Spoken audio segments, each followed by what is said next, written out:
You're listening to the Scars and Guitars podcast series that syndicates for the A-List Online, and my name is Andrew Mackay-Smith. The interview subject that I've got coming up for you, it's John Five. Now, he's an artist and a musician that I never thought I'd have a chance to chat to, so this was truly a privilege to chat to John finally. The reason for the conversation is to promote his 3 dates in Australia that are coming up next year. So that is April 2020, and I'll read out the 3 dates. Thursday the 16th, he's playing in Melbourne. Friday the 17th, he's playing in Brizzy. Saturday the 18th of April, he's playing in Sydney. So let's have a listen to what John has to say. Here we go. Hey, John, Andy Mackay-Smith calling. How you going? Good. How's it going? Good, mate. Good. How's the old Aussie phono grind, as I call it, going, mate? Are us media contingent types from down here treating you well? Oh man, I can't wait to get over there. It's going to be great.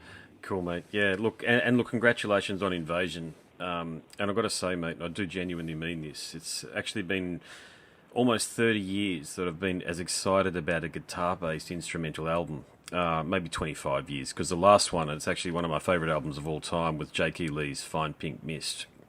And I actually... Oh, nice. Yeah, it's an awesome album, man. And look, I think there are a lot of parallels between the two. But, you know, you've been doing this a long time now, releasing solo albums. So, apart from, do you agree with what I've said about the comparison of the Jake E. Lee album, if you know about that one there? But would you say that this album here for you is your definitive statement so far? Is it a collection of your greatest licks and techniques? Because it certainly sounds that way. Well, it's what I like to do is I sit around and I play guitar all the time. I sit around at home, I watch TV, and I'll just play things that I really like. And that's exactly what this album is. It's like, it's me like writing like good riffs that I like, good melody choruses that I like, and then crazy bunch of licks. But it's the most honest album because it's really who I am. You know, I love the country element, I love the rock element, I love the guitar element, you know, so it's a very honest album. Yeah, it sounds that way. And I've got to ask you, mate, I'm a bassist, and man, there's some really tasty bass licks right across this one here, including, especially on the song Zoinks. So did you play bass on that one as well? No, we have our crazy bass player, Ian Ross, who is absolutely wonderful. And yeah, it's just an amalgamation of all these great parts that come together and complement each other. So we worked on it a lot. Yeah, it sounds that way. Yeah, it's definitely... That's the thing, mate, about this one here. A lot of, and I've alluded to it already, but a lot of guitar-based instrumental stuff just comes across as fretboard wankery. It sounds disorganised. It just sounds like as fast and as, in inverted commas, best as anybody can play. But to your point there, everything sounds very cohesive on this one here. I was listening to it with my AirPods whilst I was cooking for the kids last night, mate, and it's one of those albums that takes you on a journey. And it's really hard to do with an instrumental album, mate. So congratulations on that front as well. Thank you. I do appreciate that. Yeah, we worked on it a lot, and even the intro, Invasion. Mm-hmm. You'll hear next time you listen to it. You'll hear like this wind, like in the beginning, like at the very beginning. You hear this wind. It's actually not wind. It's the guitar. I use like this tremolo, like this Floyd Rose, and it is all the way down. I'm coming up on it, and it sounds like a low rumble wind, and it's so cool. So little surprises like that, I really enjoy. Yeah, that's sweet. Yeah, no, that's cool, mate. And actually, I did definitely notice that introduction there, because I remember thinking, wow, yeah, I'm actually I quite like this too. And sometimes those long drawn out introductions, sometimes they don't work, but that one there did work. So again, you know, but yeah, it's I don't like things to get boring, and that's, you know, same thing with the show. You know, the show is just boom, boom, boom, boom, boom, boom, and you know, it's a really fun show. So there's not any weird long jams that you're going to want to, like, you know, walk out or anything. It's just really all crazy, hard-hitting, and then we do like a country section, and we do all sorts of things like mandolin and banjos and everything. It's really quite a show. Yeah, that's cool. Yeah, you read my mind on my next question actually, which is the type of show that you're going to bring down because you have how many solo albums have you got? A dozen or so, plus all of the other artists that you've worked with. Yeah. I mean, how do you fit everything? Yeah, in? there's a lot of. I don't know. We just I'm doing an album called Live Invasion, so we're going to be recording some in Australia as well. Cool. We're going to record all the shows and then put that on the live record. So it will be called Live Invasion. So we're going to be recording over there, and it's going to be wonderful. So we're recording like all over the world. Yep. And we're playing a lot of songs from Invasion. So obviously the Live Invasion, it kind of works well because Yep. that Similar kind name. of thing. Yeah, cool. Yeah. Hey, I've got to ask. One of the favourite songs that I like playing for the kids is actually "Kiss Me Deadly," and I know you've played that heaps with Lita Ford. So, is that a song that you could potentially sneak into the set list at any stage? We do this medley that's like 60 riffs or something. This crazy medley. So maybe I could stick it into the medley. See how you go with that one there. I'd love to hear that on the Live Invasion. Yeah, absolutely, huh? So do you see yourself as you really I think you okay, so my words here, you are a rock star, you look like a rock star, you've got the look down pat. Your whole image, the way you conduct yourself, it says to me that you're a standalone guitarist, and I look at you as a solo artist. But do you see yourself that way? I mean, you could have. I mean, you've played with Rob Zombie. You could your technical ability lends itself to playing with anybody. I mean, for God's sakes, you played alongside of David Lee Roth. But did you think when you were starting out that you'd develop this reputation as a killer soloist and solo artist, or was your intention to play in bands? It was, I just wanted to be a musician. I just love playing guitar, and I wanted to make instrumental albums, but I never thought to tour because I really didn't think anybody would care. But people are coming out in droves, and it's incredible. And I'm so lucky, and I'm so thankful for that. People are just coming out, and they're just having such a great time. And there's a big show, like we do, just a bunch of stuff, and people really enjoy it. So to answer your question, I'm not really sure. I just love playing guitar. I just love playing guitar, and I'm so thankful for what I do. And I am, it's hard to explain. It's so from the heart, and it's so honest again. I just am so happy to be doing what I'm doing. I can't remember who said it, but someone mentioned that yourself and Steve Lukather are the only two people I know that really look forward to waking up each day and playing the guitar. And I think that's very true. Yeah. Do you know Steve at all? Have you guys connected? Mm-hmm. It's true. I go to bed playing guitar and I wake up playing guitar. So it's just like having your, blanket as a kid, or having your favorite toy or something like that. And that's how it is for me. It's a little therapeutic, if you will. Yeah. Look, somebody else that you've played with, and an album that I actually truly enjoyed when it came out and still think is very underrated and overlooked, is the 2 Project with Rob Halford from Judas Priest. Oh, yeah.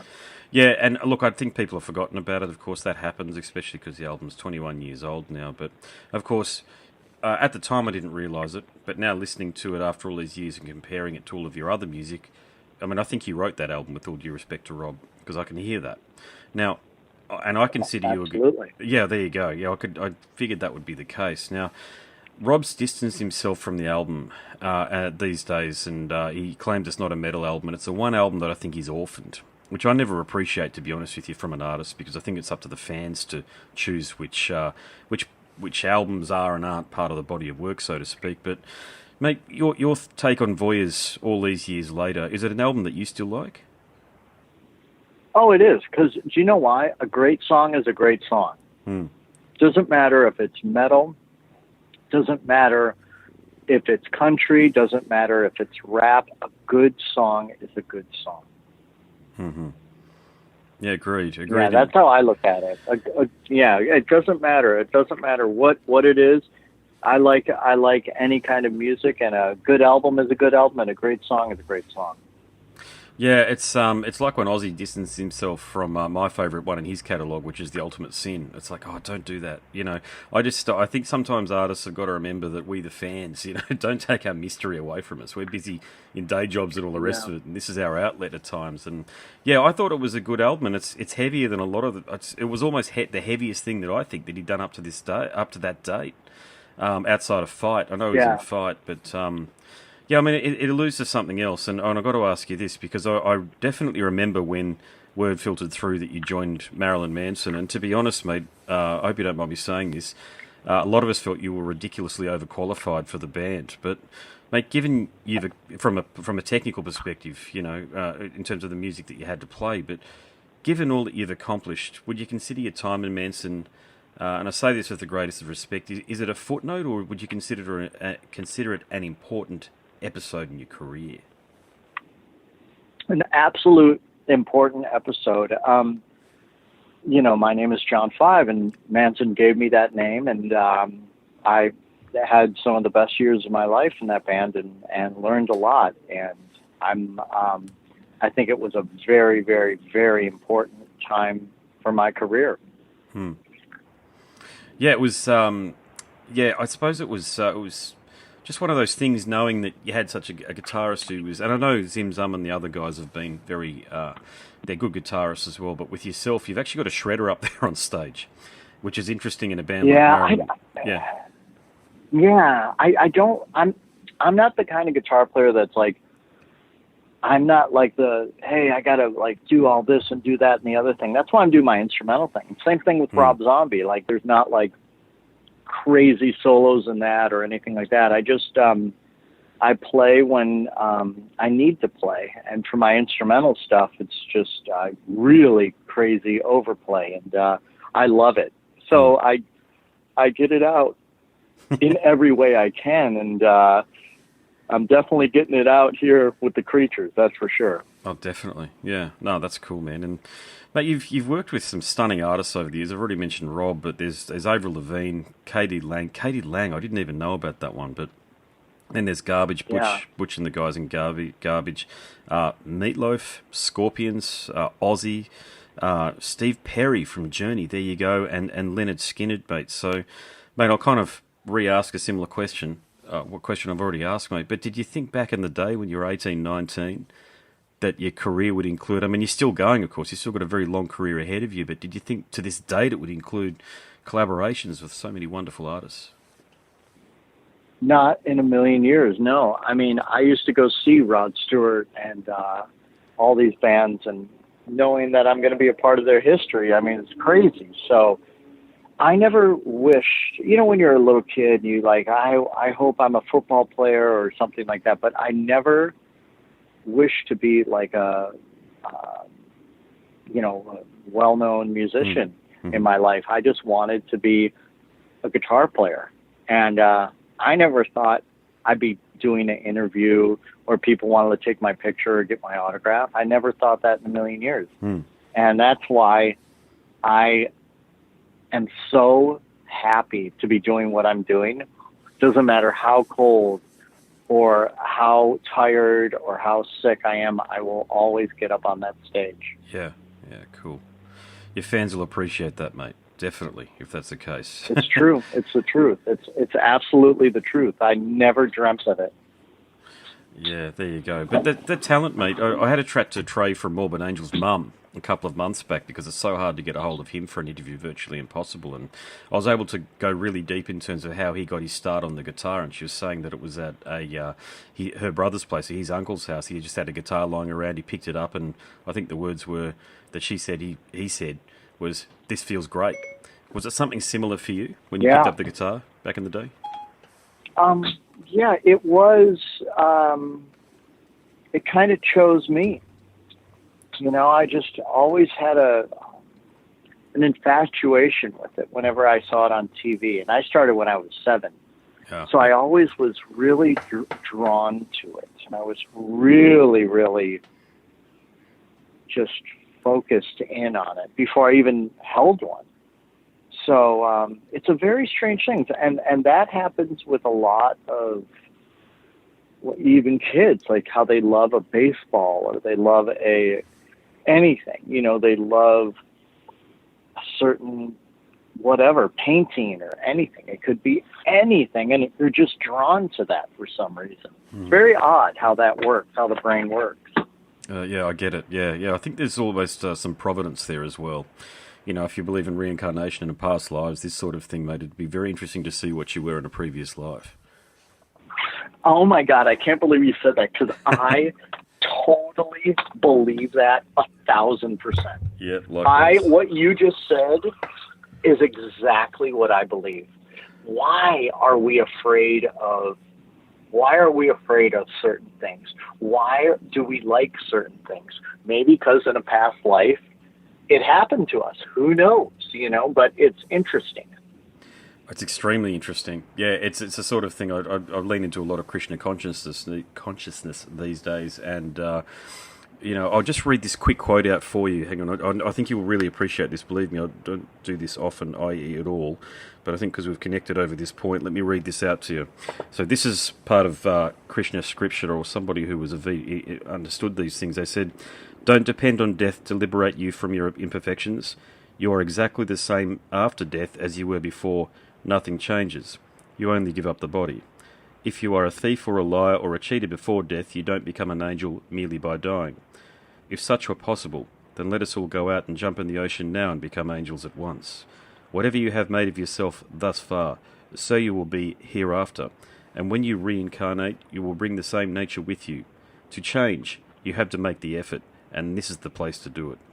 Now, mate, I think... that's wonderful. Yeah, and when I listen to someone like yourself, I'd really love to see what you were in a previous life because of your great skill on the guitar there. But I'm glad you appreciate that. I would like that too. Okay, no worries. Yeah. These are things. Yeah. Born and raised a Catholic as I am, but I do lean into these sorts of things these days. And I've got a good mate who's an adherent to Krishna consciousness. And he lives down on a farm at Talabudra Valley here, mate. God, it'd be great if you could get down and see some of this stuff when you're touring. I know the tours are quick, but there's some parts of here, mate, that I think you'd really connect with on that basis. Right. Very cool. Yeah, so it's great to finally talk to you, mate. What can I say? So my first introduction to your music was through Two, so I hope you get that feedback from other people as well. But congratulations on a stunning career, yeah. Thank you very much, and I sure am looking forward to getting over there. Yeah, well, there's a lot of... mate, I understand through John that there were a hell of a lot of people, mate, that really wanted to have a chat to you, and that's always a very good litmus test to see how the shows are going to be received. Yeah, I'm really excited. I'm super, super excited. No worries. All right, mate, thanks so much for the chat. Really appreciate it. All right, thank you, and we'll see you soon, okay? Absolutely, mate. No worries. Thanks again. Take care. Bye-bye. You've been listening to the Scars and Guitars podcast series that syndicates for the A-List Online, and my name is Andrew Mackay-Smith. That interview subject was John 5. Thanks so much for listening.